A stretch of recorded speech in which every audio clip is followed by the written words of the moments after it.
जनन अंगों का विकास। जनन अंग भी पूर्ण रूप से विकसित हो जाते हैं। लड़कों के परिपक्व वृषण से शुक्राणु निकलने लगते हैं, जबकि लड़कियों में अंडाशय बड़ा हो जाता है और उसमें अंडाणु परिपक्व होने लगते हैं और प्रति माह मुक्त होते हैं। मानव में जनन प्रावस्थाओं का जीवन। यौवनारंभ के प्रारंभ में किसी व्यक्ति की जननिक प्रावस्थाएं प्रारंभ हो जाती हैं, अर्थात वह लड़का या लड़की जनन करने में सक्षम हो जाते हैं, क्योंकि नर अथवा मादा युग्मक संबद्ध जनन अंगों से स्रावित होते हैं।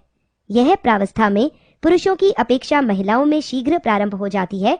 मादा में जीवन की जनन प्रावस्था यौवनारंभ 10 से 12 वर्ष की आयु में ही प्रारंभ हो जाती है और सामान्यतः लगभग 40 से 50 वर्ष की आयु तक चलती है। प्रत्येक 28 से 30 दिन पर अंडाशयों में से एक अंडाशय अंडाणु मुक्त करता है। इस अवधि में गर्भाशय की भित्ति मोटी हो जाती है, जिससे वह अंडाणु के निषेचन के पश्चात युग्मनज को ग्रहण कर सके। यदि निषेचन संपन्न होता है तो भ्रूण गर्भाशय की भित्ति से चिपक जाता है, और यदि अंडाणु का निषेचन नहीं हो पाता तो उस स्थिति में अंडाणु तथा गर्भाशय का मोटा स्तर उसकी रुधिर वाहिकाओं सहित निस्तारित हो जाता है। इसके कारण रक्तस्राव अथवा रजोधर्म होता है।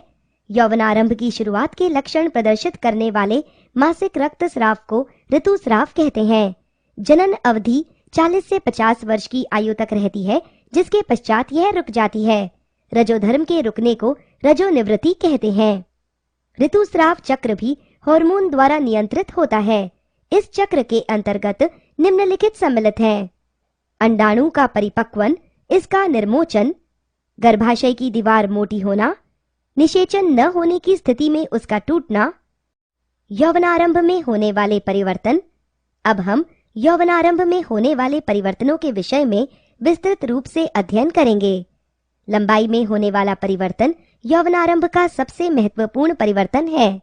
यह परिवार के सदस्यों की लंबाई पर भी निर्भर करता है, क्योंकि बच्चे अपने माता पिता से इन जीनों को आनुवंशिक रूप से प्राप्त करते हैं।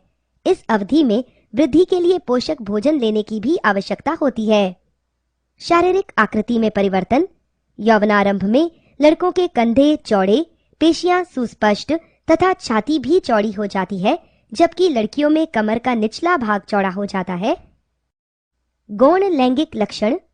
अब हम गौण लैंगिक लक्षणों का अध्ययन करेंगे। गौण लैंगिक लक्षण क्या है?